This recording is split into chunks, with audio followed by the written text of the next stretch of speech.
Top quality और consistent performance के लिए सिर्फ सिल्वर पंप नाम याद रखना છે કે જ્યાં વીજ કંપનીમાં હેલ્પરોને વિરોધ અત્યારે જોવા મળી રહ્યો છે। મહત્વપૂર્ણ છે કે અત્યારે રાજ્યભરમાં વિરોધનો સૂર જાણે ફરી વળ્યો હોય તેવું લાગે છે। એક તરફ આરોગ્ય કર્મચારીઓનો વિરોધ હડતાળ, ત્યાં બીજી તરફ વીજ કંપનીમાં હેલ્પરની ભરતી મુદ્દે ઉમેદવારોનો વિરોધ છે। G-Sec દ્વારા ભરતી ન કરાતા એપ્રેન્ટિસ ઉમેદવારની ભૂખ હડતાળ। અગાઉ 800 જગ્યા પર ભરતી કરવાની આપી હતી ખાતરી, તેવું ઉમેદવારે કહ્યું। 800 હેલ્પરની જગ્યા માટે 5500થી વધુ ઉમેદવારોએ ફોર્મ ભર્યા હતા।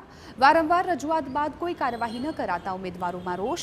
હેલ્પરની ભરતી પ્રક્રિયા ન થતાં ઉમેદવારોએ ધરણા પ્રદર્શન કર્યું। ઉમેદવારોએ સૂત્રોચ્ચાર કરી ભરતી પ્રક્રિયા પૂરી કરવાની માંગ કરી। વિદ્યાર્થી નેતા યુવરાજસિંહ જાડેજા ઉમેદવારોના સમર્થનમાં આવ્યા। જવાબદાર અધિકારીઓને મળી અમે રજૂઆત કરીશું તેવું યુવરાજસિંહે કહ્યું। યોગ્ય નિરાકરણ ન આવે તો વિધાનસભાનો ઘેરાવ કરવાની પણ ચીમકી ઉચ્ચારી। આ પ્રશ્ન 3 વર્ષ જૂનો છે।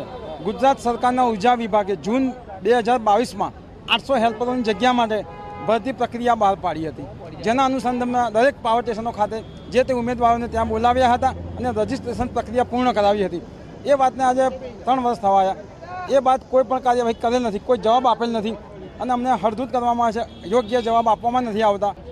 છેલ્લા ઘણા સમયથી GSCLના ભૂતપૂર્વ એપ્રેન્ટિસના જે વિદ્યાર્થીઓ છે પોતાની માંગણી, પોતાની લાગણી એ વ્યક્ત કરી રહ્યા હતા કે તાત્કાલિક ધોરણે અમે જે ભણ્યા છીએ એ વર્ગ 4ની નોકરી અમને આપવામાં આવે। એટલે કે ઘણા બધા અહીંયા વિદ્યાર્થીઓ છે એ વાયરમેન કર્યું છે, ઇલેક્ટ્રિશિયન કર્યું છે, ત્યારબાદ એપ્રેન્ટિસશીપ કર્યું છે અને એપ્રેન્ટિસશીપ બાદ એ લોકોને ઇલેક્ટ્રિકલ આસિસ્ટન્ટ એટલે કે વર્ગ 4ના હેલ્પર તરીકેની નોકરી મળે એના માટેના એ પ્રયત્ન કરતા હોય છે। હવે અત્યારે જોવા જઈએ તો ગુજરાતના કહી શકાય કે ઉર્જા વિભાગ જે છે એને પોતાની માનીતી, પોતાની લાડલી જે કહી શકાય કોન્ટ્રાક્ટ એજન્સી હોય એ કોન્ટ્રાક્ટ એજન્સીઓને કોન્ટ્રાક્ટ આપી અને જે ઉમેદવારો છે એની સાથે અન્યાય કરી રહી છે।